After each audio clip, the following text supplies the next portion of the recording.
And back for another edition live here at the Dr. Payne Show at 12:04 on your Saturday afternoon. 416-870-6400 star 640 on cell. You have issues, you have pain issues, rehab issues. It's tinnitus and golfer's elbow, which I can tell you right now is just dreadful. All that stuff. It doesn't matter for a long time. And I'm so busy. Yeah. Dude, I can't come and see you and get it treated. I know, even though I've offered. But that's the problem with the population is it's always, I'm too busy until these things get to a point where they affect your life in a negative way and it stops you from what you need to do. Exactly. You got some week that was. That's how we always start the show, some cases that have been through your clinic. Yep. And a reminder, by the way, to all our listeners, and I know a ton have come to see you this past week after the show. Free consultations are there to get your problem underway. So a lot of people have been listening. They've been frequent listeners, actually, which is great to hear that they're coming back week after week to listen, and they're following through. They want to get their problems fixed, and they're finding great results, which is even more important. One case that I had this week that I really wanted to speak about, not so much because of the case, but to highlight how the same type of disease or pathology can affect different people in a different way. So the case is a patient who was actually listening to our show when we were talking about the referral pain into the ear that can cause some tinnitus type of noise. And she comes in. She has a history of 25 years of tinnitus, very low-level tinnitus, though, something that's manageable, does have hearing loss. 5 years ago, goes to a concert. In that concert, for whatever reason, I guess it was loud. She comes out, now everything's a little bit worse. And it's to a point where it's kind of unbearable. She's also had hearing aids implanted so that she has it full-time. However, she still has this tinnitus. So she comes to seek my opinion, and she's been to ENT, she's been to audiologists, she's had this looked at very well. So basically in my exam, what I'm essentially doing at that point, anytime I'm looking at pain or whatever the symptom is, it doesn't just have to be pain. In this scenario, it's tinnitus. What I'm looking for is, okay, based on the things that I can do, can I either diminish or make the symptom worse? So am I either going to make it better with some of the testing that I do, or am I going to make it worse? So I start doing some testing on her. And again, we've spoken about this. When you're looking at something like the ears and tinnitus and a noise, you got to look at a couple different things. You got to look at the ear itself, whether it's a conductive hearing loss problem or a problem with the nerve in the ear. You got to look at the vestibular system, which includes neck movements and how those neck movements affect the inner ear. And also the vision aspect can affect it. So the vestibular system is kind of those three things. It's even a little bit more, but as a broad aspect, it's those things. And so we start taking a look at things. And the only time I'm actually able to change the level of her tinnitus is with a test actually looking at the inner ear canals. Now, when problems with the inner ear canals happen, what most often happens, the symptom is actually vertigo. So a lot of our listeners have probably had vertigo and have been told it's an issue with the inner ear and it's a crystal issue where they move in a certain way. And so I checked it anyways. And what was interesting was that was the only time we were able to affect her tinnitus. And so basically what I basically said at that point was, not everybody that has an inner ear problem has to experience vertigo. Sometimes you can have atypical symptoms. And what I mean by atypical is in most people with that issue, they would experience vertigo. However, this patient isn't experiencing vertigo. She's experiencing a noise, a tinnitus.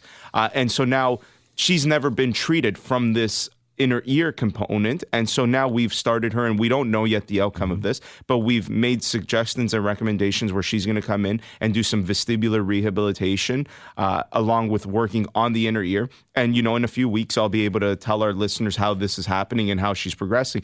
But the very, very interesting thing that I noticed in that, and something that she had never been told, is that you can't look at Google and whatever else just look at the symptoms and assume that that's the only way that a symptom can present to a pathology. There's lots of people that have a certain pathology, a certain disease, a certain injury, and it presents atypically. And so the practitioner, like I always say, has to do a good job of understanding that atypical symptoms exist. And when they do exist, not dismissing it to say, okay, well, it can't be that because it's not that symptom. Not everything is textbook. It's just the reality. If everything was textbook, this would be a very, very easy profession. And people are built differently. Absolutely. Straight up, right? Yeah, you're built differently, and then you're going to have those symptoms present in a different way, and you have to take that person. My biggest thing is looking at everyone like an individual. We have lots of guidelines in healthcare, where diagnostic guidelines and examination guidelines. And guidelines are great because they help a train of thought, but you can't dismiss clinical experience. You can't dismiss someone's ability to think critically and say, okay, hang on a sec. What else could this be? Just because it's not typical, could it also still be this? And then treat it, because now you're potentially helping a patient. And we've had this a lot since we've started the show. Patients that have been living. We had a caller last week who called in, was talking about after 4 treatments, and I didn't ask him to call in. He just called in, and I'm sure a lot of our patients are listening. And if they have good success stories, we'd love to hear about them. It's just the reality. You have to look at the patient individually, assess it individually, and that will get you to the right answer. What is the definition of tinnitus? Tinnitus is it's very hard because, it could change patient to patient, but what a tinnitus is essentially a ringing in the ears is really what it is. And now it's a matter of, okay, what's causing that tinnitus? More often than not, it is a hearing issue, something like a conductive hearing loss or what's called a sensorineural hearing loss, which is the nerve that actually connects to the eardrum that takes the information to the brain. There could be a problem there, or it can be a conductive issue. Kids get this a lot, where they have something in their ear or wax buildup that could lead to a conductive problem, so you're not hearing those things. Right. We'll take a quick break. We'll get into the topic of headaches. This is a broad one, as always, under that topic or any others. We'd love to hear from you. 416-870-6400, star 640 on cell. Just getting warmed up, the Dr. Payne Show with my good pal Luigi Nally here. Dr. Payne Care. That's him. More on Talk Radio, AM 640. It is 12:13, 416-870-6400, star 640 on cell. We'd love to talk to you, have some issues. Give Dr. Lou here a call right till 1 o'clock. We'd love to get your opinion and your comments on the air as well. Let's get into the broad topic of headaches. Very, very broad topic, yeah. It's really, and I guess for our listeners, you got to step back, and when we look at headaches, we got to try to classify it, because a lot of it's just a symptom, right? It's the same as a fever. What's causing that fever? Right. So we broadly will classify things as primary headaches and secondary headaches. Primary headaches are things that the head pain is actually a result of whatever's causing it. As an example, you can have migraines, which is a primary type of headache. Tension type of headaches, which are related to the neck muscles, the upper back muscles, the joints, and how that relates to it. And then you can go into secondary headaches. Secondary headaches are things like your spouse. Yeah. Sorry, we'll have to add that to the list. Yeah. Right. Yeah. They may actually have it in the international classification. I'm not sure. I've never looked. But yeah, so it would be things like, let's say you had a head trauma. You're in a car accident, you have a head trauma, and now you develop a headache. So now it's related to, it's secondary to that. It could also be secondary to, say, something like a brain tumor, like some type of intracranial growth. So when we're looking at headaches, that's the first thing we're looking at. We're trying to classify, okay, where does this fall on the spectrum of headaches? More often than not, 99% of the time, most headaches are benign in nature, which means we're looking at the primary type of stuff related to either migraine or tension type of headaches. Right. Once we're able to determine, okay, there's not because the first job is, let's determine it's not due to something else. Let's make sure this isn't like a stroke happening, some life-threatening malady, something that's very life-threatening, a tumor, something that needs to get looked at that's just putting pressure on the brain, causing an issue. So now, more often than not, we don't find those things, and then we're left with, okay, a person that has headaches. Then we look at the headaches, and when you look at something like migraine and tension type of headaches, the research actually on a lot of this stuff is kind of still open. We don't know for sure, but we definitely are starting to understand a little bit more. And when we look at things like the migraine and cluster type of headaches, we're definitely looking at more of a vascular type of issue where there's a blood flow issue. And then broadly, when you look at the tension type headaches, you're looking at a neck component, something wrong with the joint, the muscles, etc.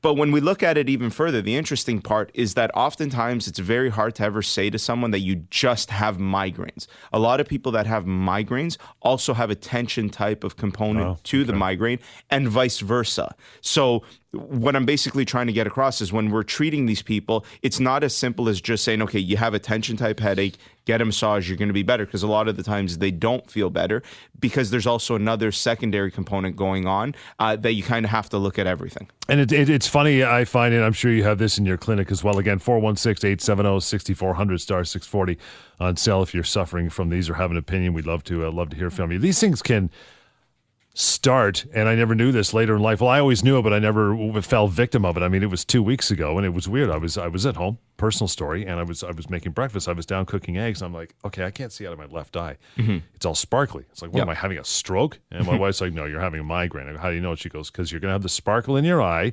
She goes, in about 20 minutes, you're going to get your vision back, and the pain is going to come across the right side, over the right side of your head. I go, how can you be so exact with this? Because she's a migraine sufferer, severe migraine sufferer. Right. And sure enough, as we were eating, I'm going, you know what? I can see, but the damn right side of my head hurts. She nailed it. Yeah. And I'm in mid 40s, and I've never had head problems. Never got headaches before in my life that lasted more than 40 seconds. Yeah. But now it's creeping up. There's always a first time for everything. Right. A lot of people say that. They come in and they say, I've never had this issue. Well, right. You now have and here's the other thing. Sometimes it's just and I've tried to get this point across, where pain is the end result of a dysfunction, right? So there may be a lot of things going on, and until the pain presentation happens, it's just the final straw that broke the camel's back type of thing. So there may have been things going on throughout your life that have led to that point, and then all of a sudden you start suffering from it. But definitely, and again, we want to be cautious with our listeners when there are certain weird symptoms. And it's very hard, because one of the symptoms of, say, for example, stroke is blurry vision. So how do you distinguish blurry vision versus what you're describing, which is actually termed an aura, is the term that they use for migraines with aura. And you can also have migraines without aura. And those things can include visual disturbances or hearing disturbances. This is the neurological component. It's affecting the neurology, the blood flow a little bit. And so you start to get these weird symptoms, and then it gets really bad. And a lot of times people will say, I can't have the lights on, I can't have any noise, I need to be in a dark room. Wrap a towel around my head tightly, that whole thing. And all you're doing is just minimizing neural stimulation. That's the key in those types of situations, is you got to minimize the neural stimulation. An interesting thing about headaches, and when people start to develop headaches or have had headaches for a long time, is we ask people to create a headache diary. And so essentially what that diary is you're essentially trying to document. So all of a sudden a headache comes on.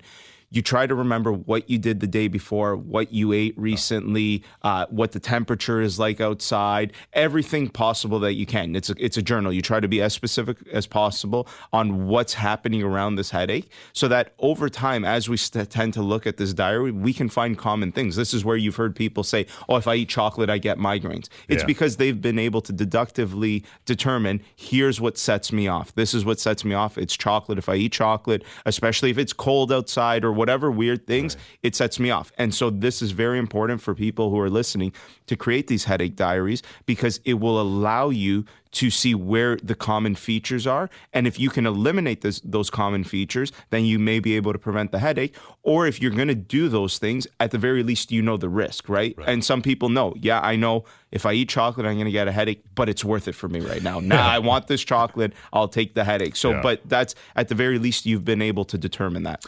We'll take a quick break. You have questions, concerns. We're going to talk about how you treat these headaches when we come back. It's 416-870-6400 star 640 on cell. And by the way, free consultations to see Dr. Lou anytime, 1-855-55 Dr. Lou. Dr. Payne Show. Talk Radio, AM 640. It is 12:23. Your phone calls. We got open lines, 416-870-6400 star 640 on cell. You want to talk to Dr. Lou. You got headache concerns or any other physical concerns for that matter, we'll bring it up here on the show, and you can get some opinion. Treating headaches, migraines, I know we talked about just moments ago off the air. There's lots of things that can cause them. It could be food-based. It could be sleep. It could be stress. It could be, for ladies, it can be, that time of the month. It's part of it, right? It's low iron. And it's pretty funny, because my wife's at home listening, and she just texted me and said, talk about my headaches as they're related to my low iron and my periods. And so as I was telling you off the air, and this is sometimes the dangerous thing about letting... you can't rely on your closest family members to be your doctors, because they tend to dismiss things. And so obviously I've been with my wife for a long time, and she's had headaches, but they've in the recent past been getting a little bit worse. And finally I decided to treat her like a little bit of a patient. And we had just some recent blood work that indicated she was low on iron anyways. And she's having this really bad headache one day, and so I'm treating her more like a patient, and I'm trying to figure out like that common feature, like what's going on here. And turns out it's her menstrual cycle is happening, and she's got low iron. And now low iron, there's a lot of symptoms that go along with low iron. Could be fatigue, could be headaches, et cetera, et cetera. And this is where, again, the individual case, a lot of people would just look at iron and say that's related more to fatigue than anything else. Obviously, as a woman is on her menstrual cycle, she's losing more blood. So if she already has low iron, as you're losing blood, you're going to lose more and more iron. For sure. And so my recommendation for her was essentially, when you know that your time of the month is getting close, you need to start increasing the foods that are steak for dinner, steak, oatmeal, whatever is high in iron. And the reason why she messaged me is because she was just saying, I've never had those headaches anymore since you told me to do that, because now I know when I'm getting close to that time of the month, I start to beef up, pardon the pun. For sure. Yeah, I started to beef up the amount of iron that I'm intaking, and then she's feeling better. But this is, a lot of these things are very, very simple when someone just looks at it and uses good deductive reasoning. And this is something she's been suffering with for a long time. I guess part of the fault is me, because I never decided to treat her more like a patient. But definitely there's a lot of people that would just, and we see this a lot in our clinic and the people that have been coming in as a result of the show, it's just one or two simple things that I'm telling them, and it's making the world of the difference. And it ends there. And then they're able to do that stuff on their own. They get better. And as I've always said, education and empowerment is where the change in healthcare will be. And those are the things that are really going to make people better in the future, and not just relying on someone else to make you better. We got open phone lines, guys. We'd love to hear from you this afternoon. 416-870-6400 star 640 on cell. These symptoms sound familiar to you. How else do you treat headaches in that regard? Again, it comes back to what's the cause of the headache. As I was alluding to before, one of the things that with headaches, more often than not, even if it is a migraine or something else, primary type of headache and non-pathological, like not brain tumors, brain cancers, we're not going to treat those. Those are definitely different things. But things that are non-pathological and affect more the quality of life, there's a lot of times, more often than not, and it's a reality of our circumstances. We're always sitting, we're driving, we're at a desk. There tends to be, even if it's a true migraine, we've had people that have come in, they've been diagnosed by a neurologist, they have a migraine, it's absolutely a migraine, but we start treating the tension component. You start checking their back, their muscles, and it turns out, you know what? There is a component there. A lot of headaches, people are just feeling just above their neck and referral patterns, and that's all it is. And then if you're able to treat the neck and the back, it goes along with the good advice, obviously, for the headache diary, like figuring out what's setting off the vascular issue with the migraine. But definitely, I do find treating the neck, the upper back, has a big impact on any type of headache that's primary and non-pathological. Does tend to help a lot of the times, for sure. Because the number of people, and I guess, you talk about no posture is good posture. Posture seems to be such a big thing. A lot of sitting now, a lot of heads being bent over cell phones. I mean, that's huge, right? Well, we were talking about last week and the week that was, we were talking about that student of mine that I was able to assess and look at her lordosis in her neck is accentuated, and that's probably leading to her headache. So when I saw her again this week, our class asked her, how is she doing?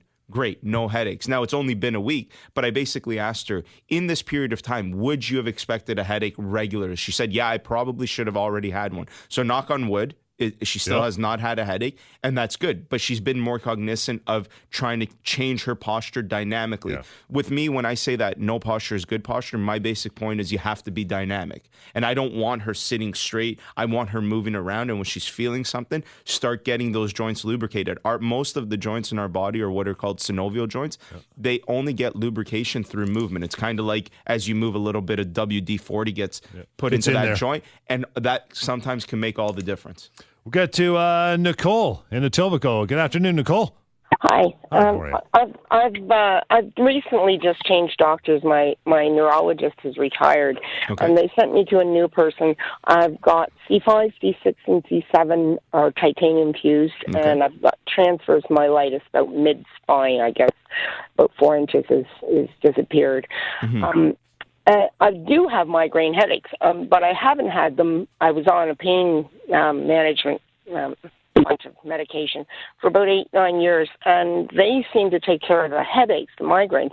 But now I've got a new doctor who has a new way of thinking, and she's not really working out with me. Mm-hmm. But I'm wondering what to do from here. Like, she's messing up the medication that was working to an extent. Now I'm getting headaches weekly.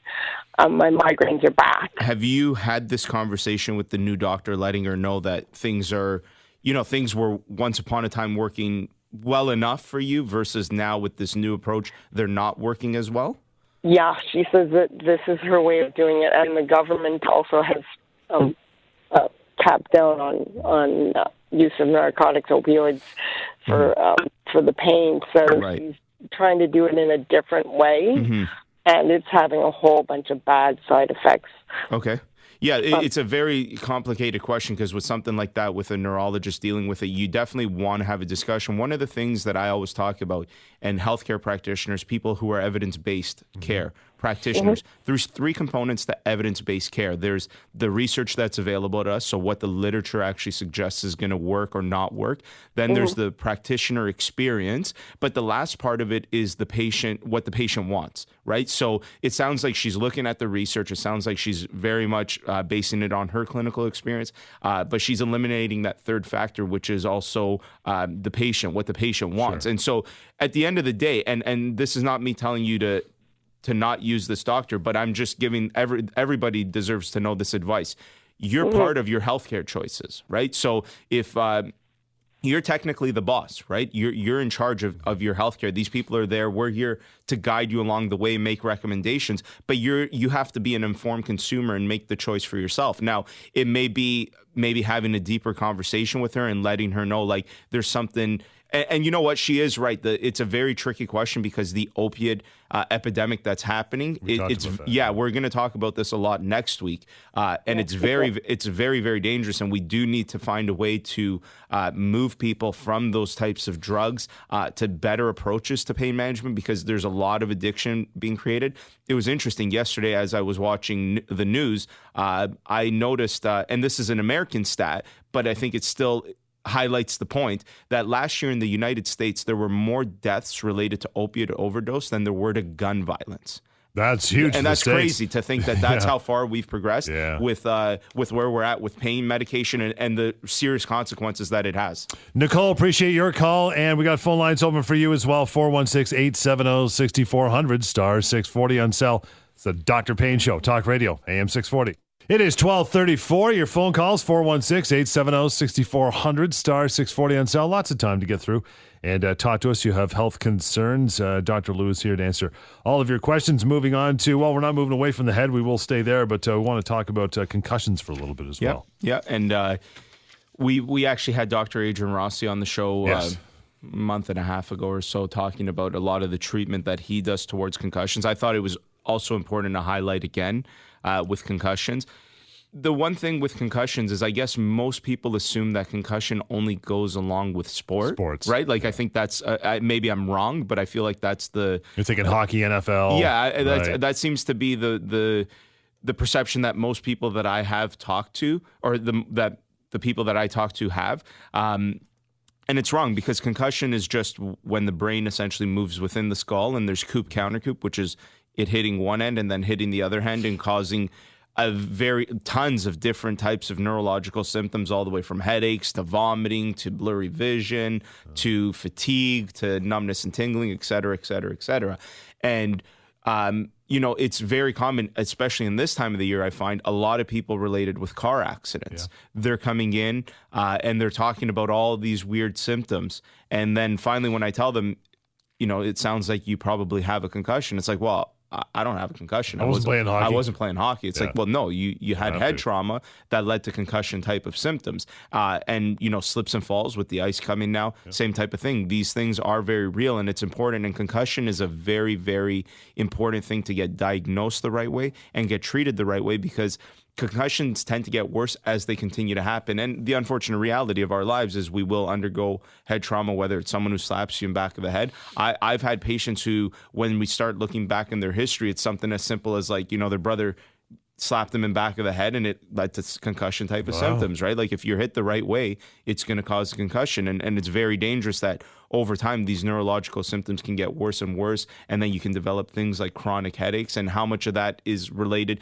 It's interesting, and we don't have research to look at this, but it would be interesting to find out how many headaches out there that people are suffering from are related to some type of a head trauma that led to some type of a concussion and now has just not been treated the right way and is there. So, there are things, vestibular rehabilitation towards concussions is a very good way to get these things treated. And we use this with a lot of our patients. that have these neurological types of symptoms. And when I say neurological, I mean anything kind of related to the head. The reality about when we've talked about shoulder pain, knee pain, we can touch the shoulder, we can touch the knee. The difficult thing about the brain is we can't touch the brain, right? So you have to look at, well, how do you have an effect on the brain without touching the brain? And as Dr. Rossi will tell you, you can use the eyes, you can use noise, you can use these head movements, the things that contribute to the vestibular system, and you can manipulate those things in order to have an effect on the brain to change the symptoms that these people are going through. And a lot of times when people do these types of things, they find great outcomes that they're getting better because now the brain is being affected in the right way versus the wrong way. 416-870-6400, star 640 on cell. If you want to contribute, I'd love to get your call on here during the show. It's something we discussed last time too, I think, with Dr. Rossi, and it's the misconception, or it's not really a misconception, but people put helmets on and they're great for protecting the outside of your skull, but it doesn't slow down the brain smacking on the inside. When you whack your head on the wall, whether you have a helmet on or not, you can still get a concussion. Yeah, and you know what? Again, not saying that people should not be wearing helmets. Absolutely necessary. They're great, but that does not prevent concussion. Like if they did, then we would never hear about concussion in hockey, in football, riding a bike and falling, etc. Any helmet-based sport. The reality is it's probably much better at preventing, a fracture that leads to a brain bleed that kills you, but does it actually prevent the movement of the brain within the head? No, it can't. You're not affecting the inside of the brain. You have to do the right things in order to do that. And the reality is this. Again, I'm not suggesting we shouldn't be playing football. We shouldn't be playing hockey. I think we have to do a very good job of the organizations itself doing a good job of minimizing the risk of these types of things. But I also think that people need to understand we're moving towards a lot of baseline testing for individuals. So if you have kids playing sports, it's not a bad idea to get them a baseline testing on their neurology. Where are they right now? So that if they sustain a concussion, the hard thing with getting people better is to what extent do you have to get them better? If you don't know where they were before, what are you aiming for? And it's not just as easy as talking to a parent and saying, yeah, my kid was fine. No, well, they may still have some type of a neurological deficit. Not everybody works the same way. So you can get a baseline testing where you understand, okay, here's where this person functions most of the time. If you have some type of a concussion, now we know where we need to get them back to. So this testing, you're saying you can do that before you begin the sports, just as a printout of what's going on. A lot of leagues are moving towards this where they're looking at baseline testing. I remember when I first started practicing, I was working with a football team, and I'm not going to mention any names. And I remember saying, we need to get all these kids baseline testing on their neurological function. And the person who organized the league basically turned to me and said, that's not happening because I don't want to scare the parents into thinking that their kids are going to get a concussion. Wow. And I said, that's not the point of this. We need to understand where they're at right now. And I essentially stopped working with that team because that person didn't want my ideology there. And essentially I said to them, you're going to feel one day the same way people once felt when they said that they shouldn't wear seatbelts, that seatbelts wouldn't save lives. Right. And now most leagues are introducing baseline testing because it's just the reality. We need to understand that. Got Yola in Mississauga. Good afternoon. Good afternoon. How are you? What's your concern? My concern is if there are any relations of headaches to the hormones.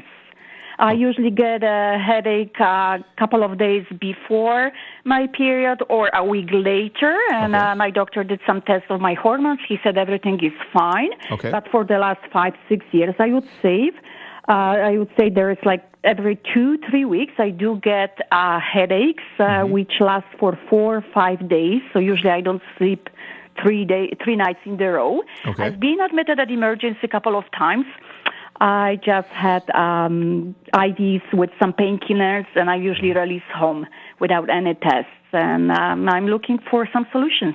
Yeah, so again, with any time when a woman talks about a headache related or close to the time of the month, the menstrual cycle, the reality is you're losing blood. So anybody that loses blood is going to have some type of symptom going on. So it's not uncommon for someone like you, because again, as you're losing blood, you're losing iron, you're losing a lot of other vital things that are in that blood. One of the things is we have blood sugar in our blood that goes to the brain. The primary source of energy that the brain wants is sugar, is glucose. the body will do everything possible. It will break itself down, muscle, fat, whatever it takes to create glucose for the brain, because that's the only thing the brain is going to use. So a lot of times it could be related to when you're losing that ability of that blood glucose. Well, maybe it could be you need iron. It could be you need some glucose. This is where you have to kind of try things and keep a diary where you're able to find these things out. The other thing is, it sounds, again, and I've said this to multiple people over the history of the show, it sounds like you're not really doing the right treatments. Medication is a great thing for helping to mask a symptom, but sometimes you have to target the issue. And as I was talking to John about, a lot of times there is a neck or a back component also going on with these headaches.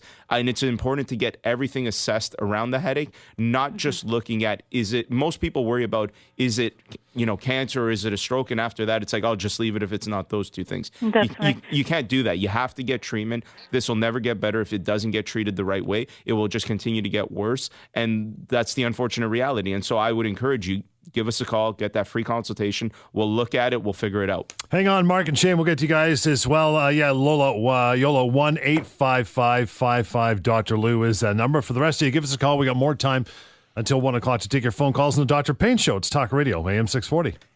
It is 12:46 here, Dr. Payne Show, 416-870-6400. Yeah, that is the number. Got Mark on the line. Good afternoon, Mark. Hi, good afternoon. How are you? Good, sir. What's your concern? A few months ago, actually it would have been September, first week of school, my daughter, she's 12, was playing in the playground, and one of her friends pushed her a little bit too hard, and she smacked her head really hard into the side of the school wall. Okay. Well, she was really dizzy afterward. She lost consciousness for a few minutes, I'm told, and when she woke, she had really bad headaches and was vomiting. Well, her mom, her mom's a nurse, has worked at a children's hospital for the majority of her career, actually, over 10 years, decided she was just going to bring her home and just monitor her and see how everything went. Well, she was vomiting, so I'm thinking to myself, well, if it's just a fracture or something like that, it wouldn't induce vomiting. I mean, I don't start vomiting when I break my arm. Obviously, if there's vomiting, that must be something to do with the brain. My ex-wife just said she'd monitor her and keep her at home. Well, I'm concerned because my daughter never went to see a doctor, ever. I'm curious now if there's any possibility that sometime in the future this may affect her, or would it still be now this late after the incident, now being December, would it be worth it to still take her to a doctor?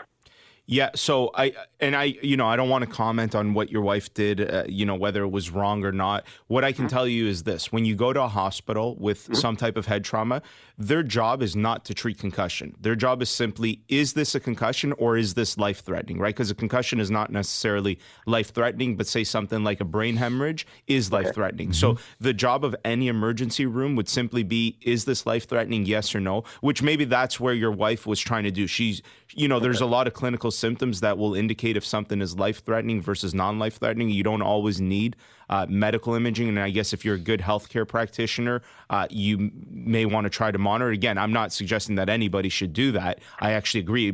Probably going to the hospital initially is not a bad idea, but the reality is that hospital would have determined essentially what we know now, because your daughter's thankfully still here, is that this was not life-threatening, so it's a concussion. Now she needs to get the concussion symptoms treated. If she doesn't have concussion symptoms, that's great, but like as I mentioned, that doesn't mean that they can't happen again, because now her brain may be, and a lot of things, although they may not be apparent symptoms, there could still be underlying symptoms that she's just not feeling right now. So there could be, again, what I talk about, a dysfunction in the vestibular system that's happening, that she just doesn't have anything. And then one day maybe she develops headaches or whatever, but definitely it's worthwhile to get the treatment aspect. Going to the hospital now is not going to do anything.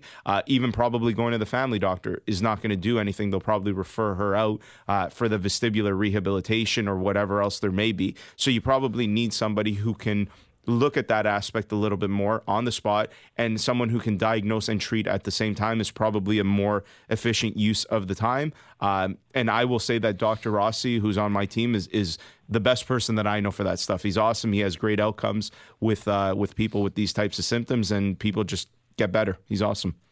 Excellent. Okay? Well, thank you very much. I appreciate that. No problem. Mark, just in case, 1-855-55. Dr. Lou is the number. Shane, we'll squeeze you in here before the break. How are you, pal? I'm great, thank you for asking. My question is about vertigo, and it seems that I've been to a couple of different doctors, and I don't know if there's really anything you can do. We can try this maneuver. Mm-hmm. I feel like I've got that full feeling in one ear. They check the ear, and they say, no, your ears are clear. I can hear crackling in my ear, like I've got a buildup of wax or something in there. Okay. The only thing that seems to work for me is decongestants. Can you give me any hope that there's a cure for this? So you said that you've gone and they've got you to kind of do different head movements, and then have they given you exercises for to do some type of repositioning? It's called the Epley's repositioning maneuver. Have you heard of that? Yes, that's what they did in the office. Okay, and that's it? They only did it that one time?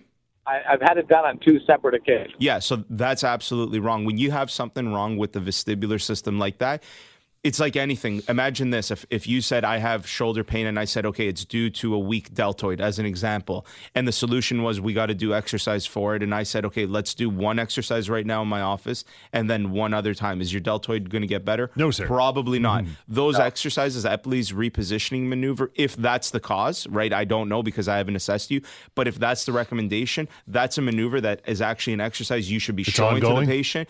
Go home and do it over a period of time. If you said to me, I did it 3 times a day for 4 weeks and I don't feel better, then I'd say, okay, then it's probably not as a result of that. But in the absence of doing it that much, I don't think you can make the conclusion that that's not the answer then. Shane, love the phone call. We appreciate you calling in. Hang on the line. We'll get to you as well. The number 416-870-6400 star 640 on cell. It's the Dr. Payne Show.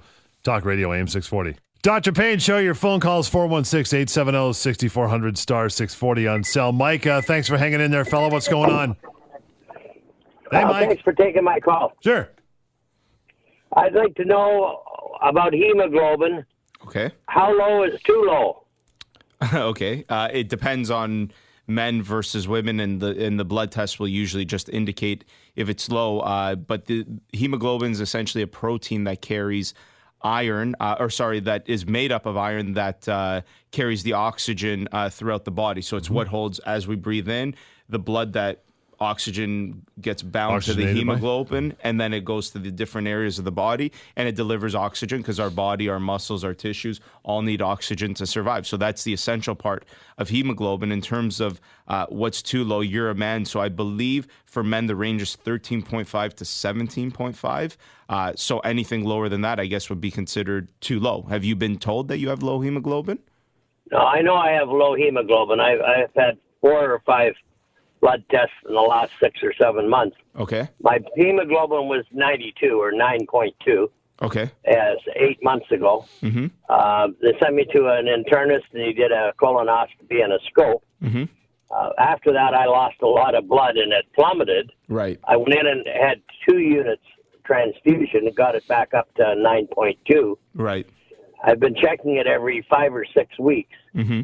And it's worked its way down to 8.3. Okay. And I'm in a lineup to get a referral to another specialist. Right. And it seems to be going down 4.4 every 6 weeks, sort of thing. Now, is it kind of 70 or 7.0 where you have to go get a transfusion? I don't know exactly at which point you would need the transfusion. What I can tell you is that if your hemoglobin is low and it's dropping, the reason why they're doing things like a colonoscopy and things like that is they're looking if there's blood loss happening, because as you lose blood, you would obviously lose hemoglobin. So there's a reason why your hemoglobin is dropping. And I think the more important question is what's causing that drop in your hemoglobin. And there's different types of pathologies and diseases that can lead to low hemoglobin. I think if you're in a line to see a specialist, you're doing the right things. That's the next step. It's probably a good conversation to have with that specialist at what point you would need some type of a transfusion. But that's really all I can really say about that. I would need to know more. Definitely about what's going on with you from a full history perspective to maybe have a hint of what could potentially be causing this drop in hemoglobin. But again, I think the important part here is figuring out not necessarily it's important to worry about the low hemoglobin, but I think the more important question is what's causing that low hemoglobin. Get to Keno before we wrap for the day. How are you? Hello? Hey, hi, how are you?